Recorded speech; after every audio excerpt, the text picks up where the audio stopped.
I want to succeed. I want people to tune in, hear me commentating, and go, Magical's the guy I want to listen to. This is Magical, the NACL caster you didn't know you needed in your life. Getting a lot of the attention out of Disguise, but Masu free firing, unstopped, untouched, the legend himself. Masu coming up huge for FlyQuest. And show the NACL, LCS, why they're making a mistake and that I am someone that should be on there because...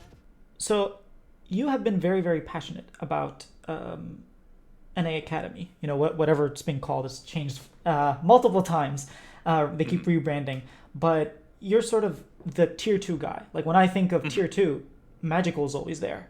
And I know recently you on a stream, like maybe a month ago, you said that you were practicing your play-by-play on some challengers queue, and you were saying how you wanted to be the best play-by-play Yes. out there. Why, first of all, like, why that mentality, right? Like, where does that passion come from? And second of all, why NA tier 2? We see so many casters that just, like, jump ship and go to, like, Oceania, to go to, like, LPL, go to these other jobs that might not pay very well, but it's, like, a bigger opportunity. So, yeah, just start from there, I guess. So, I guess the reason why I want to be the best is just my work ethic. I always strive to constantly improve and constantly get myself to the top of anything I do. And, like, I know I'm not there. I know I'm very far from that, in fact. But I want to get there. And I want to succeed. I want people to tune in, hear me commentating, and go, Magical's the guy I want to listen to. This guy is exciting, he is fun, he is energetic, and he is everything that I want to hear when I'm listening to League of Legends. So that's kind of why I want to be the best. But when it comes to tier 2, it's like the reason why I've stuck with it so long is I genuinely believe in the players that are involved. Plus, as someone who's watched League of Legends since 2012, like I've watched competitive since 2012. I watched Taipei Assassins take Worlds. That was the first event I really watched, actually. When it came to the next year, it was 2013, that was the introduction of all our structured leagues that we have today. That was the first year of the LCS. And so, of course, I gravitated towards that. I'm from California. You know, I'm not too far from the Riot Studios, in fact, and I've grown up here my whole life. So it was something I wanted to see succeed. And then, sadly, as you get through the years, we haven't really had the best success, but I do believe in the players. I believe in all of these players that are putting their heart and putting their bodies and everything into it to try to get themselves to the LCS and show how good they are in the league. And so that's why I kind of stuck with tier 2 for so long. But as far as like everyone jumping ship, it's not really like it's a choice, sadly, for a lot of people. It's more like they want to continue their casting career and they have to make a choice. It's kind of similar to with players themselves, where if they get an offer from a different league, they have to make the choice. Do I want to stay where I've grown up, where I'm used to, and all this stuff, or do I want to go and continue my career? This could be something that could actually bring me further success later down the line. And that's usually why you see like the jumping of the ship. It's not really getting away from tier 2 and not believing in it anymore. It's more they are looking to improve their own careers. Okay, that's interesting that you say that. I guess from the outside, it almost seems like, okay, I'm going to use tier 2 and then I'm going to go to whatever better opportunity. And I don't think that you shouldn't do that. It's just sometimes it's like, okay, I'm not getting my shot in the LCS because you have, Flowers and Kobe and Azale, and you're like, am I really going to replace these people? No. So they're like, okay, I'll do the LPL. I'll get really, really good. And then maybe I'll come back, I'll be able to go to Worlds through the LPL or, different places, which I don't blame. I was just wondering, as someone who strives to be the best, it almost feels like that staying in challengers requires a lot of passion, and not sort of going to different opportunities. It's hard, right? Because there is a bit of that, right? You do have to have the passion, especially when it comes to tier 2 or even tier 3. Because with tier 2, at least you're going to be able to make rent. You're going to be able to pay for food and stuff like that. When it comes to tier 3, there's just not that much money. You're going from tier 1 to tier 2 and then tier 3. There's only so much money to go around. And that it's a sad reality of the fact.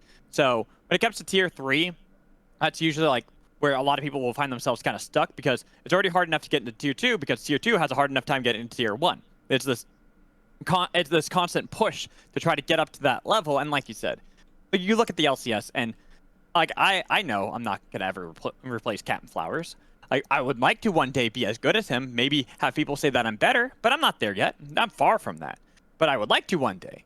But the only way I'm really going to is by pushing myself, and sometimes that does mean going to another league, right? You're stuck at tier 2, but you want to improve, you want to get better, and you know that it's hard enough to try to crack up into that tier 1 into the LCS. So you see an opportunity somewhere else. You see somewhere like the LPL saying, we need a caster, so you go there. You see somewhere like maybe the LCK offering a position, you go there. LEC, you know, even looking at PCS as a potential place that you could go and cast and get your name out there. It's just any opportunity you can really grab onto because everyone is fighting for those spots, right? I've always been someone who strives myself at the rising tides raise all ships kind of mentality. I want every caster to succeed.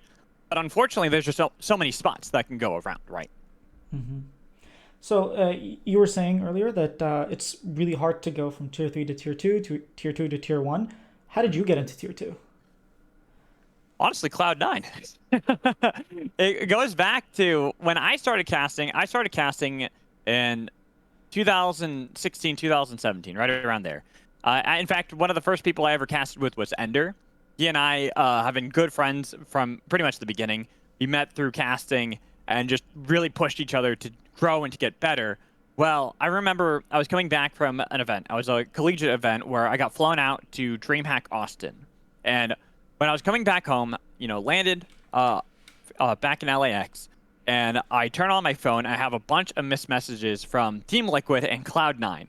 And they were looking for in-house casters to cast for Academy at the time, because that's when the teams actually had the in-house casting. And so I messaged both of them back, kind of talked with both teams.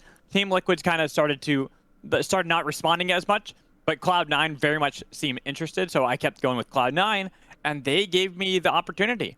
I worked with Cloud9 from, I believe it was the summer split of 2017 or 2018. And then I worked with them all the way until pretty much 2020. So the beginning of 2020 is when Riot brought it back in. They did Academy Rush because, well, I'll be honest, only really Cloud9 was taking the Academy broadcast seriously. Like, we were the ones that were constantly getting the viewers, constantly trying to push the envelope. And that right there kind of got me attached with the tier 2, with Academy and then Challengers later. And it has been something I said before, I actively believe in the players and want them all to succeed and to get to the LCS like I want myself to get to the LCS. So it's something that I've put a lot of heart into because I feel like I have a kindred spirit with all these players. Like, as much as they want to get to the LCS, so do I. That's interesting that you say that. It's just hearing you believe in these players. It reminds me, around that time, I think 2021 was when Peter Dunn came to North America, and he talked a lot about how he wanted to sort of destroy this mentality that there's no prospects in Academy, that there's no talent in North America. And he brought up Jojo Pugh and he brought up Danny, and they're probably two generational players that we haven't seen since. You could argue like Busio is high up there, Palafox, Masu. These are all people that you've seen play, and North American teams have sort of not given them the chance. And now they are. And seeing other casters like Cubby and Rafa, and it's funny, in Portuguese, if the R is the first letter, you pronounce it as a H. So for some reason, I always call him Rafa. And I think because the first time I saw him, I was in Brazil. And for some reason, my brain was just like Hafa. So I tried so hard not to say Hafa casts. But we are seeing, like, even Gabby, I think is her name, La Tigress. I know she changed her name. All these people that are coming in, it almost seems like now is sort of the time. If you want to get in, you can, because we have these Academy, casters that are coming up. We have these Academy players that are coming up. And it seems like it's a really good time to be working in tier 2. I would say it's good and bad. Like, it's good if you were already there, but there have been a lot of changes that have happened. Think just to last year, back between spring and summer, where we went from 16 teams in the Proving Grounds circuit because we had all the challenger teams that were affiliated with the LCS teams. to then summer losing most of those teams and then having to fill it with a bunch more of the tier 3s that got promoted to tier 2. And you even look towards 2024, and honestly, it's looking about the same. So it's not like more positions are opening up. In fact, you're losing 2 more in the LCS. So while, yes, there are more opportunities, because I think that a lot of teams not only have realized that there is a lot of talent in NA, but also budget cuts. They're trying to keep the budgets a little bit lower, so they're not importing as much, which means the costs are a little bit down. But that's good. I think that's ultimately going to be a benefit, and that's going to be a plus in the long run. But in the immediate future, it is going to be a detriment. We're going to see the downscaling here of 2024. We're just not going to be as good. And, well, not as good as in, like, just not as many players getting promoted as you would possibly think. And same goes for Tier 2. Going into maybe summer, maybe we'll see a little bit of change, but really 2025 is where I'm expecting to see the kind of the bounce back come in from a lot of these teams and these players, and see even more promotions coming in between 2024 and 2025.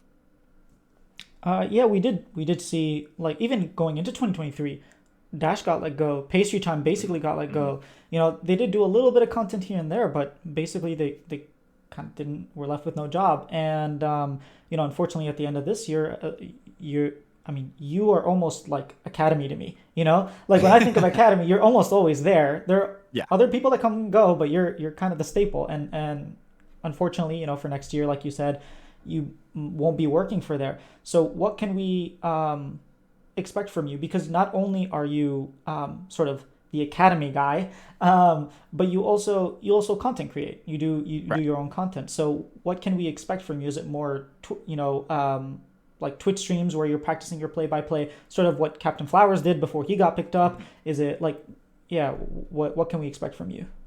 Well, you know, knock on wood, you might see me around NACL a little bit more, but not as a full-time person, right?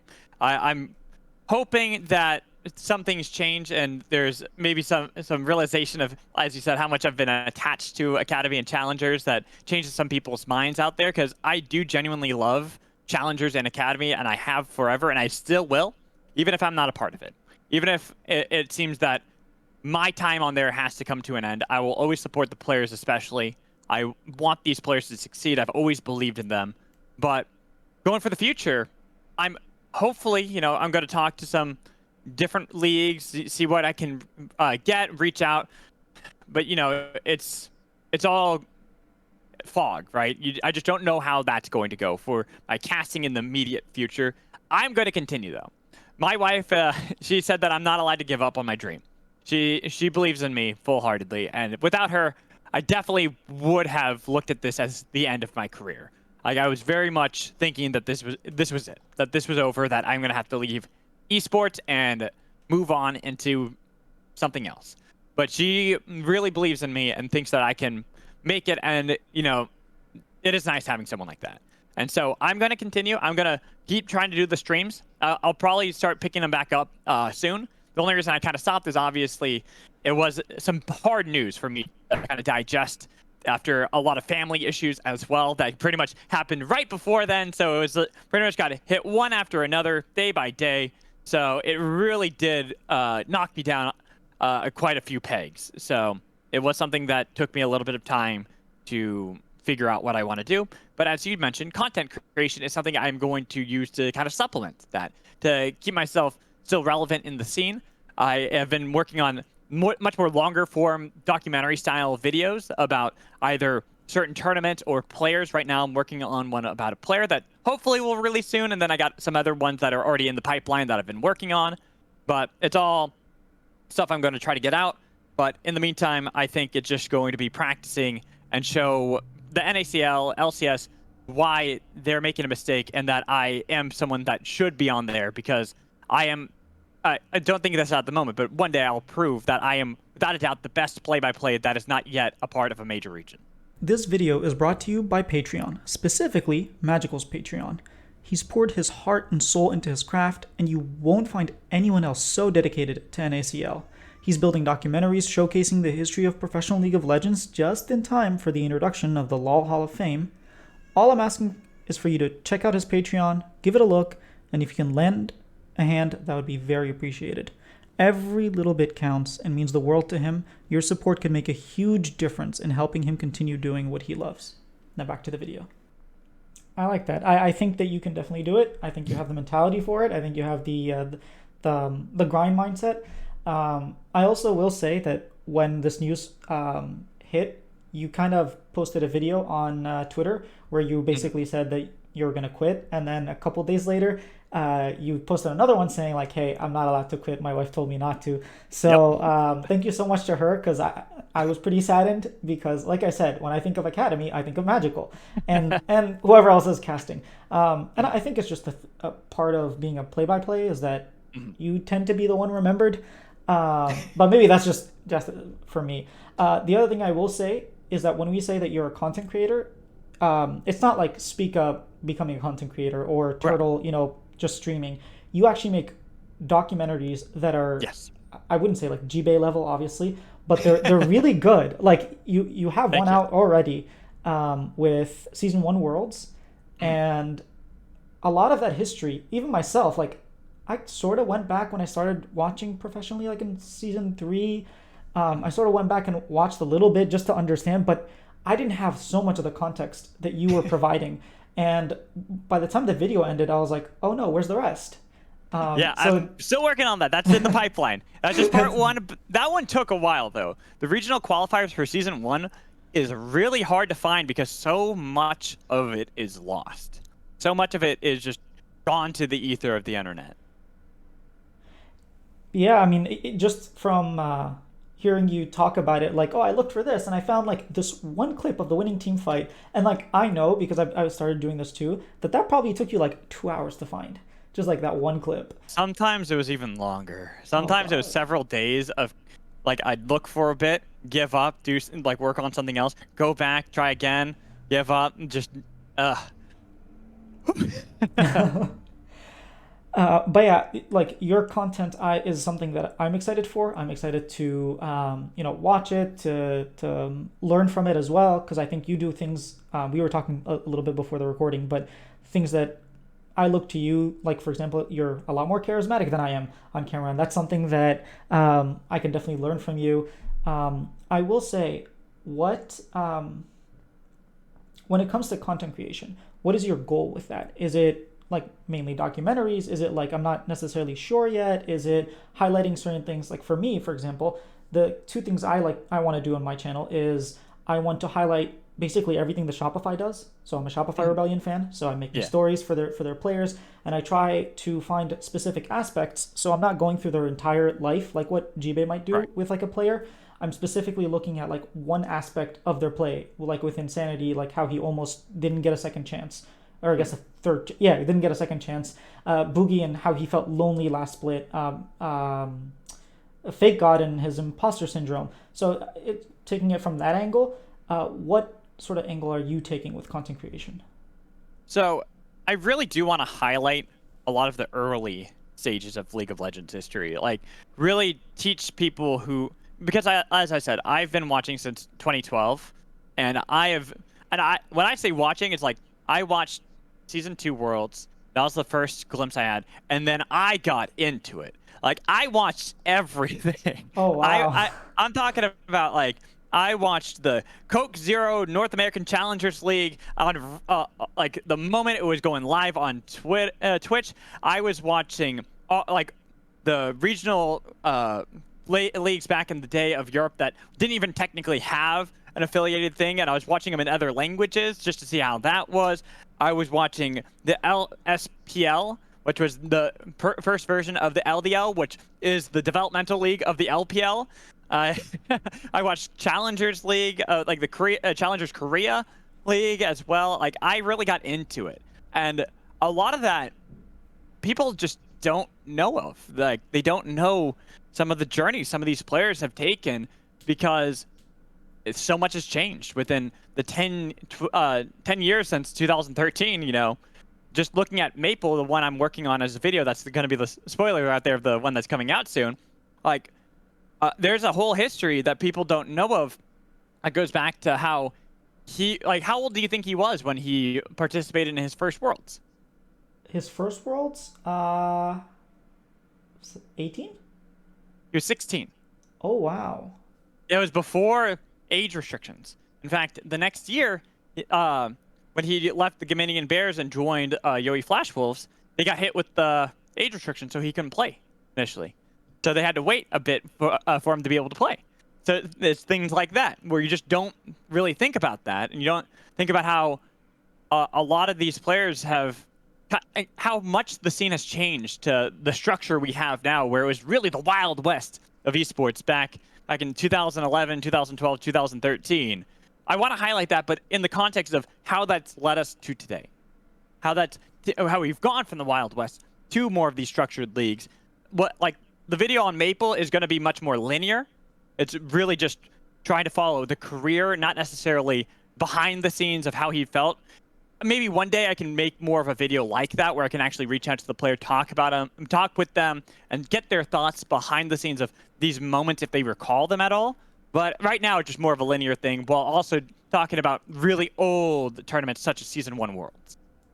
I will say one thing that I've personally struggled with, which, for example, if you saw my B-Boy video, it had nothing really to do with him as a player, because I had, sort of two things I could do with him. I could either talk about like where he came from and like all the way back in 2019 when he was playing like on JDG and whatnot, or I could talk specifically about something. And the only thing I found is, so he was playing on Pain Gaming most recently, and they have this documentary, and I had watched the documentary because it's good Portuguese practice. But I watched this documentary, and I think in all of the episodes, including like side content that isn't part of the documentary, he spoke once. So I was like, okay, I just can't, I don't know anything about him like personally, so I couldn't do that. So I talked about, different aspect, which is people were talking about nepotism.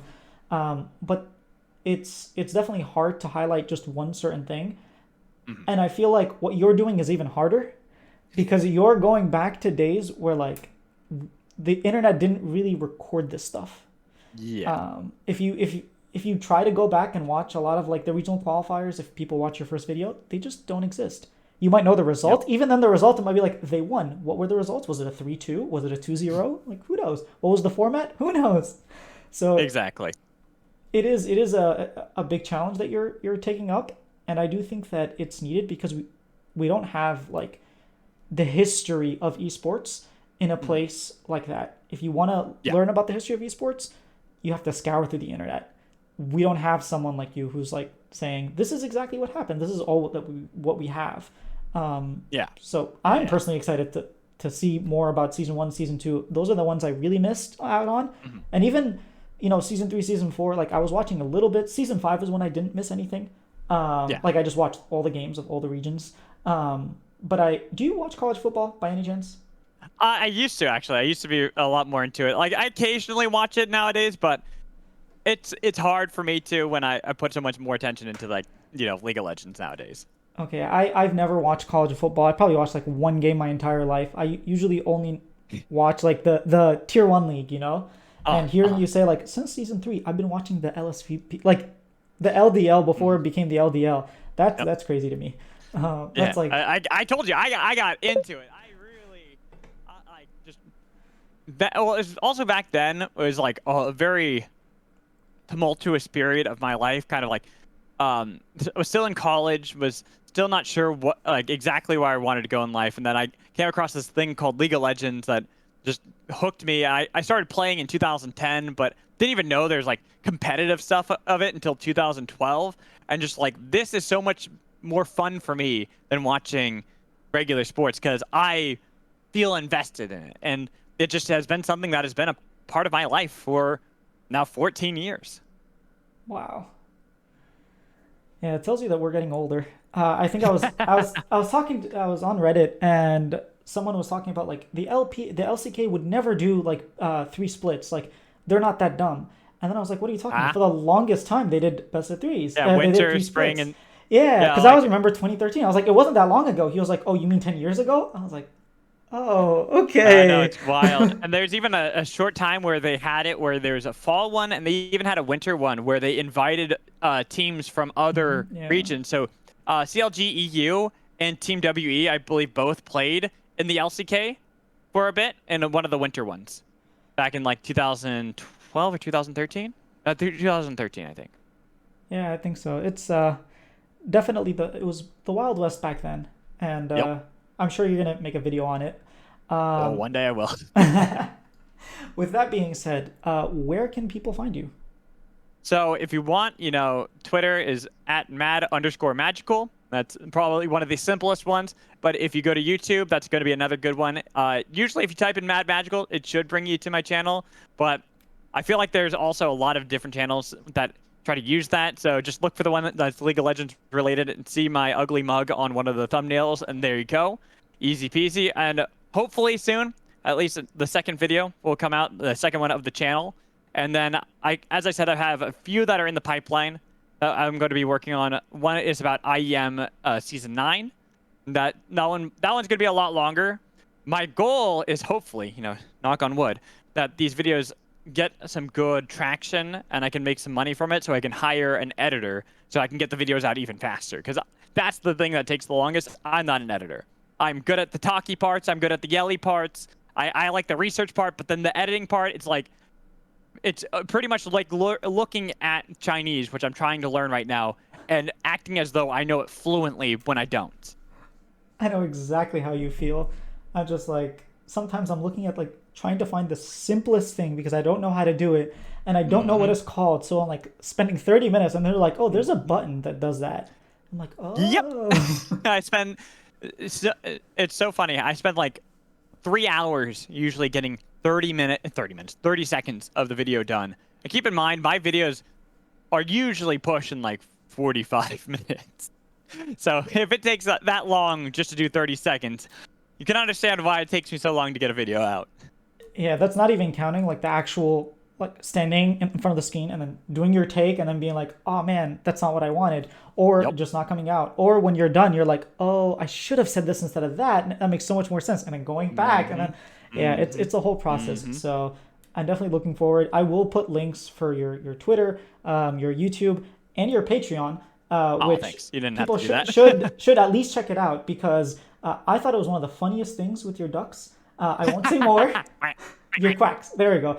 Um, but yeah, I will definitely link those. So thank you for coming on. Well, thank you for having me, Cloud. It's definitely been a pleasure.